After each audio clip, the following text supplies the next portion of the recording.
문화가 있다라고 하는 건 상호작용하는 거예요. 사원도 임원에게 얼마든지 대드는 하이닉스 문화가 그 개발에 결정적인 도움이 됐다. 대드는 게 문화라고요? 기업 문화하고 자신의 프로덕트가 잘 맞으면 이게 되게 강력한 문화가 되는 것 같거든요.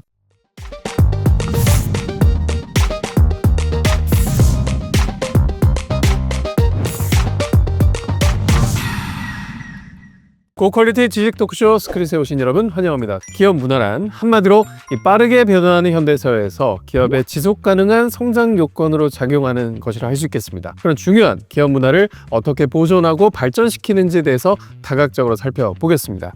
자, 두 분 계속해서 만나보겠습니다. 토양이라는 키워드로 기업 문화의 개념은 무엇이고 또 왜 최근 주목받고 있고 또 기업 문화가 직장인들에게 어떤 의미인지 얘기를 해봤습니다. 또 다른 키워드는 등대였는데요. 기업 문화가 구성원에게 미치는 영향력을 제도와 연관지어서 살펴봤습니다.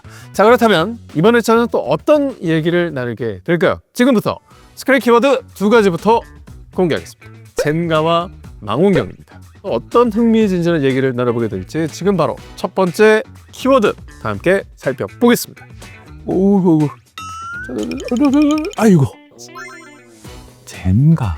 젠가는 어떤 것을 상징하는 것이라고 생각하세요? 친해지려고, 가까워지려고. 흔들리면서도 뭔가 안 흔들리게 만드는, 나 그거 할 걸. 마음이 흔들리는. 젠가는요, 기업들이 다양한 방식으로 본인의 철학, 기업 문화를 축적하고 지켜내고 있다는 걸 의미하는 키워드 되겠습니다. 자, 기업 문화가 기업의 지속적인 생존에 아주 필수적인 만큼 이를 보존하기 위한 기업들의 다양한 노력들이 있을 것 같은데요. 기업들은 또 어떤 노력을 기울이고 있나요, 교수님? 애플도 한 번쯤은 언급해 볼 필요가 있는 기업이겠죠. 그 신사옥이죠. 이제 애플파크. 그 애플이 추구하는 기업 문화와 일하는 방식을 공간으로 구현한 대표적인 사례라고 볼 수가 있는데요. 우주선 모양의 원형 구조를 가지고 있어서 스티브 잡스가 생전에 가장 많이 강조했던 게 바로 뭐냐? 가장 창의적인 공간은 복도에서의 우연한 만남. 구조 자체가 부서 간의 벽을 굉장히 많이 허물었고요. 그러니까 협업이랑 소통을 유도하기 위한 그런 목적 지향적인 측면들이 굉장히 강하죠. 그냥 물리적인 조건은 굉장히 중요한가 봐요. 사실 저 역시도 어떤 터닝 포인트가 됐던 논문은 다른 과 교수님이랑 우연하게 말 섞다가 나온 아이디어들이거든요. 본능이 있죠, 인간에게는. 사회적인 연결, 소셜 커넥티드니스라고 하는데 사회적 연결 욕구를 잘 충족시켜주면서도 개방된 공간 구조를 통해서 물리적 경계를 많이 줄여주니까 타부서와의 상호작용을 당연히 촉진시킬 수가 있고요. 여기에 또 다른 하나가 들어가는 게 바로 뭐냐? Psychological safety, 그러니까 심리적인 안정감. 위험을 잘 막고 혁신을 촉진시킬 수 있거든요. 이런 환경을 구현하기 위해서 많이 고민한 그런 애플파크가 좋은 예가 되지 않을까 싶습니다. 또 혹시 개인적으로 기억에 남는 사무실 같은 게 있었는지. 네이버 신사옥을 한참 사람들이 얘기를 많이 했었거든요. 네이버 1784라고 하는데 실제로 네이버에서 하고 있는 여러 가지 뭐 AI라든지 로봇이라든지 이런 것들을 건물 안에다가 실제로 작동을 하게끔 만들어 놨어요. 로봇을 이용해서 뭐 택배 배달이라든지 커피 배달이라든지 그걸 하다 보면 아, 이런 게 필요했구나 라는 것들을 더 스스로 느낄 수 있잖아요. 그래서 그런 것들을 적용한 신사옥이라는 게 굉장히 좀 신선했습니다. 에어비앤비도 그렇게 좀 사옥이 남다르다고. 제가 캘리포니아 갔을 때 한번 운 좋게도 사무실에 방문해 볼 기회가 있었는데 에어비앤비에서 되게 재밌었던 스테이폴리오 거는 경쟁자 아닙니까? 그때는 몰랐네요. 예. 알았으면 좀 더 자세하게 그러게요. 볼 걸. 회의실이 되게 재밌었는데 초기 호스트로 있었던 되게 유명한 집들 그대로 재현을 해놓은 거예요. 회의하는 매 순간마다 그 회의실에서 우리가 지금 어떤 서비스를 하고 있다라는 거를 직접 느끼는 거죠.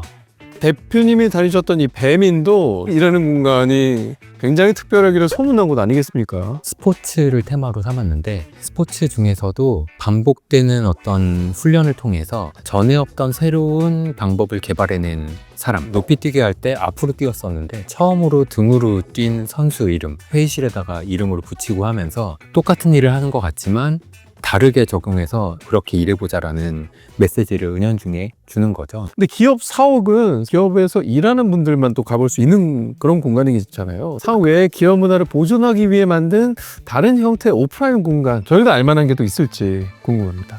대학에서도 신입생들이 이제 들어오면 건학 이념이나 가치를 교육하기 위해서 가장 중요하게 생각하는 곳이 대학이 시작했던 건물, 본관을 데려가죠. 뿌리를 알기 위해서 그런 게 필요하거든요. SK에서 그런 노력들을 잘 하시죠. 작년에 그 수원에 위치한 창업 회장님 그리고 선대 회장님의 생가를 대중한테 공개를 하셨어요. 올해는 또 서울 삼청동에 창업 회장님의 사저를 SKMS 연구소로 리뉴얼을 했어요. 최태원 회장님도 유년 시절에 이곳에서 보냈다라고 하더라고요. 이곳을 또 연구소로 리뉴얼했던 특별한 이유가 있었을까요? 그러니까 기능적이나 접근성만 고려하는 게 절대 아니라는 거죠. 최태원 회장님이 최근에 선해원이라는 곳에서 어려움은 항상 우리 곁에 있고 이런 위기 속에서 기회를 찾는 DNA가 있다라고 말씀을 하셨어요. 그런데 또 SK 과거 이름이 선경이었잖아요. 선경을 슬기롭게 만드는 장소라는 뜻에서 이름을 지으셨다고 합니다. 그래서 외부에서 선해원을 SKMS 연구소라고 이야기하고 있는 이유가 바로 여기 있고요. 바로 이 점이 공간이 줄 수 있는 역사적인 의미가 분명하다는 점을 우리로 하여금 알게 해주는 대목입니다. 이런 뜻깊은 공간의 힘을 활용해서 기업 문화를 좀 더 탄탄하고 공감할 수 있게 만드는 거 또 다른 각도에서 보면 지혜라고 볼 수 있죠. SK가 기업 문화를 알리고 지키기 위해 많은 노력을 기울이고 있다는 사실을 알게 됐습니다. 인성 대표님 혹시 떠오르는 공간 있으실까요? 게 있는데 아모레퍼시픽 아시죠? 겉에만 멋있는 게 아니라 안에 들어가서 사람들이 볼 수 있는 것들이 좀 있어요. 저는 가봤는데 중정 네. 엄청 크게 있더라고요. 그렇죠. 네. 아모레퍼시픽에서 사람들에게 보여주고 싶은 여러 가지 박물관이라든지 책이라든지 어떤 전시라든지 이런 것들이 있는데 굉장히 재미있는 경험이었어요. 문화를 잘 보여주는 어떤 공간을 기업이 조성했다는 것 자체도 좀 의미 있는 것 같아요. 팝업 스토어 같은 거 굉장히 요즘 많이 아, 맞아요. 요즘에 성수동에 팝업 엄청 많이 하거든요. 현대카드가 라이브러리로 되게 유명하잖아요. 디자인, 뮤직, 쿠킹, 아트 막 다양해서 팝업 혹은 라이브러리 이런 데 가면은 세대가 갑자기 이렇게 아우러지는 것 같은 그런 느낌이 들어서 전 그게 참 좋았습니다. 카드 자체도 그냥 소비를 하는 게 아니라 문화를 향유할 수 있는 어떤 공간을 제공한다고 하니까 고객 유치에서 훨씬 더 이점이 있지 않을까 싶습니다. 자, 이렇게 기업 문화를 축적하고 지켜나가고 있는 젠가 키워드와 관련된 얘기를 함께 나눠봤습니다. 다음 키워드로 넘어가 보겠습니다. 다음 키워드는 망원경입니다. 기업 문화와 망원경 어떻게 조합이 될지 추측해 보실 수 있으실까요? 현미경의 반대 개념으로 망원경이 나왔을 것 같아요. 현미경은 작은 걸 크게 보라는 뜻이고 너무 멀어서 안 보이는 거 보라고 하는 게 망원경이니까 넓게 봐라.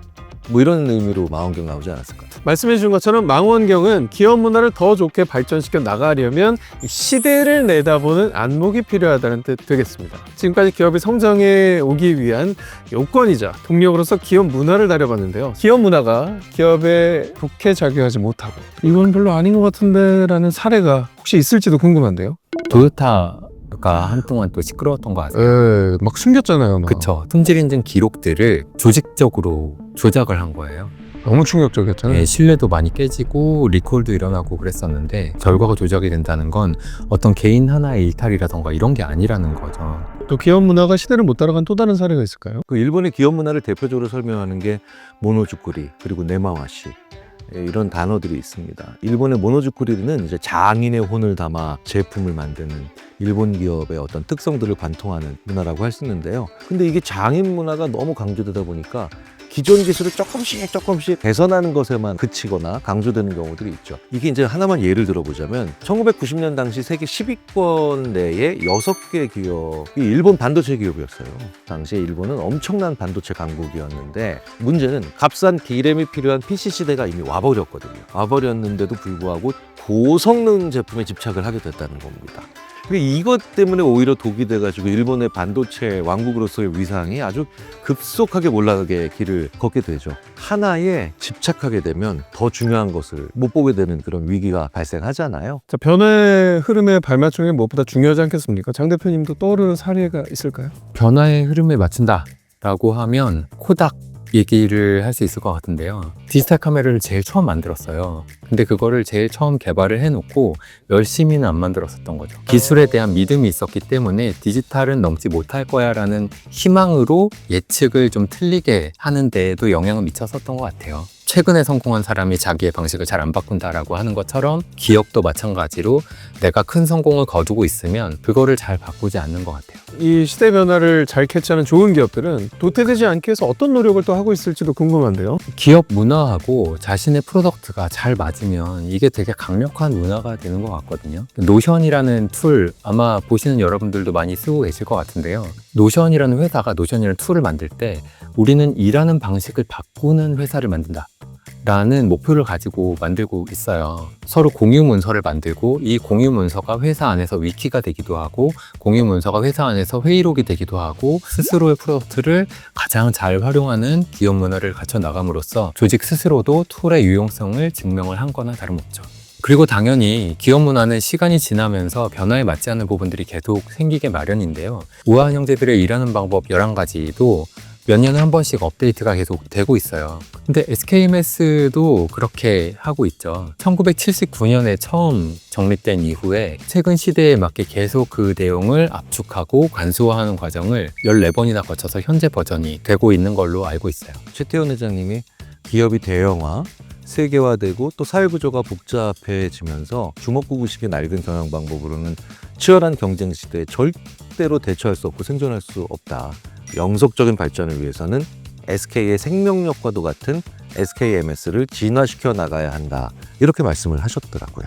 문화라는 게 참 바꾸기가 쉽지 않은 얘기인데 이걸 14번이나 바꾸려는 시도를 했다고 하니까 얼마나 열정 가득한 기업 문화를 갖고 있는지를 알 수 있었던 것 같습니다. 이외에도 특별히 기억에 남는 기업 문화 변화 사례가 또 있을까요? SK하이닉스가 지금에는 굉장히 정상급으로 인정을 받고 있잖아요. 하지만 SK가 한 2012년에 인수하기 전까지는 굉장히 많은 언론에서 말 그대로 애물단지라고 표현을 할 정도였죠. 그런데 SK가 인수하고 나서 13년 만에 업계 탑이 된 거잖아요. 저는 그게 어떻게 가능했을지가 너무 신기하더라고요. 양동작전 같은 분위기가 있었어요. SK가 이제 하이닉스를 인수하면서도 기존 하이닉스 출신 최고 경영자를 임명을 합니다. 그러니까 기존 문화를 존중한다는 입장을 유지한 거죠. 그런데 SKMS에 대해서는 제일 아래 구성원부터 경영자까지 뿌리내릴 수 있도록 오랜 공을 들였다는 거예요. 예전이나 지금이나 대형 M&A 이후에 물리적 결합은 했지만 화학적 결합은 아직 이루어지지 않은 경우가 정말 많지 않습니까? SKMS의 각 기업에서 다르게 쓰이던 경영이나 기술 개념을 명확히 정의해서 구성원들이 동화될 수 있도록 배려를 하고 또 노력을 했다는 거죠. 예를 들어 SK하이닉스가 세계 최초로 HBM을 개발했잖아요. 당시 그걸 함께 개발하셨던 교수님께 직접 들었는데요. 사원도 임원에게 얼마든지 대드는 하이닉스 문화가 그 개발에 결정적인 도움이 됐다. 이른바 패기의 기업 문화가 기술력을 높인 동력이 아니었나. 대드는 게 문화라고요? 도대체 SK는 어떤 기업 문화를 가지고 있는 걸까요? 대든다기보다는 이제 SK에서 생각하는 패기는 일과 싸워 이기는 기질을 의미하는데요. 사실은 저도 어렸을 때 학교 다닐 때 봤던 SK의 광고에서도 패기의 문화를 강조했던 게 기억이 나요. 인류의 역사는 패기 있는 사람들에 의해서 발전되어 왔습니다. 패기 있는 사람이란 적극적인 사고, 진취적인 행동, 빈틈없고 야무진 일 처리 등 3가지 요소를 고루 갖춘 사람을 말합니다. 뉴턴의 적극적인 사고 때문이었습니다. 라이트 형제가 진취적인 행동가였기 때문이었습니다. 빈틈없고 야무진 일 처리 때문에 더욱 빛이 납니다. 40년도 더 전이거든요. 45년 동안 지켜온 SKMS의 주요 원칙 중 하나가 패기 있는 구성원 육성이 필요하다거든요. 당시 초기엔 SK 내부에서도 HBM 개발을 두고 의견이 분분했었습니다. 개발비는 비싸고 수요는 불확실하니까요. 그런데 그때 당시 최태원 회장님이 연구소를 찾아 M&A는 그리고 투자는 누구나 할 수 있지만 더 큰 수확을 기대하려면 기술이 있어야 한다. 이러시면서 개발을 독려했다고 합니다. 결국 SK에서 패기의 기업 문화가 중심을 잡고 있었기 때문에 개발이 성공한 거죠. 자, 그럼 이런 질문도 드려보도록 하겠습니다. 앞으로 대한민국 무수히 많은 기업에서 이 기업 문화라는 게 어떤 방향으로 흘러나갈 거라고 전망하세요? 기업 문화라는 게 그 기업답게 그 기업이 할 수 있는 가장 좋은 성과를 이룰 수 있는 방향으로 이어져 나가야 된다라고 생각해요. 우리나라에도 산업들이 다양화되고 있잖아요. 각자의 어떤 문화를 발전시켜 나가는 그런 모습이 될 거라고 기대합니다. 문화가 없다라고 하면 지배구조인 거고요. 문화가 있다라고 하는 건 상호작용하는 거예요. 어떤 것으로 상호작용해야 될지가 정의 내려줘야 됩니다. 교수님이 바라봤을 때 가장 이상적인 기업 문화는 어떤 것일까요? 나랑 많이 다른 사람과 일할 수 있는 능력, 나랑 배경이 전혀 다른 사람과도 협업할 수 있는 능력이 굉장히 중요한 능력이 됐거든요. 다양성과 포용성을 잘 갖추고 있는 기업 문화가 가장 이상적인 기업 문화의 역량이라고 저희들은 보고 있습니다. 대표님 보시기에 이상적인 기업 문화 어떻게 생각하시는지요? 생각이 다르고 의견이 다른 건 너무나 자연스러운 일인 것 같거든요.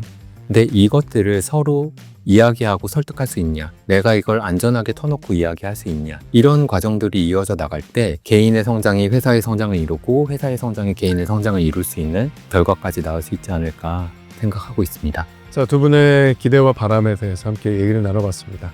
스크립 키워드 4가지에 대해서 함께 정리해보도록 하겠습니다. 자, 첫 번째 키워드인 토양. 기업 성장을 촉진하는 바탕인 기업 문화를 상징하는 키워드였죠. 기업 문화의 개념과 기업 문화가 주목받는 배경, 그리고 기업 문화가 기업과 구성원에게 가지는 의미에 대해서 함께 짚어봤습니다. 자, 두 번째 키워드는 등대였습니다. 기업 문화의 영향력과 기업이 기업 문화를 구성원들이 내재하도록 하기 위해서 어떤 노력을 하는지 살펴봤습니다. 세 번째 키워드인 젠가. 기업이 얼마나 기업 문화를 지키기 위해 다양한 노력을 하고 있는지 알아봤고요. 네 번째 키워드는 망원경이었죠. 기업이 시대의 흐름에 맞게 기업 문화를 발전시켜 나가는 모습을 함께 살펴봤습니다. 자, 이제 4가지 키워드를 하나로 연결해 보겠습니다. 오늘의 스크립 공식은요. 가로 열고 문화적 토양 더하기 시대의 흐름 가로 닫고 곱하기 지속적인 노력 이퀄 기업의 무한한 성장이라고 볼 수 있겠습니다. 자, 두 분도 이 공식 만족하시나요? 절묘하네요. 제가 공대 나와서 잘 이해하고 있습니다. 자, 이번 화에선 기업이 성장하기 위한 필수 요건인 기업 문화에 대해 전편에 이어 다시 한번 얘기를 나눠봤습니다. 지금까지 다양한 이슈 속 기업의 얘기를 심층적으로 나눠봤던 스크립. 아쉽지만 오늘의 시즌 1의 마지막 회차였습니다. 지금까지 출연해 주신 다양한 분야의 전문가 분들께도 감사하다는 얘기 다시 한번 전해드리면서 지금까지 스크립 MC 오상진이었습니다. 시청해주신 여러분 고맙습니다. 안녕히 계십시오.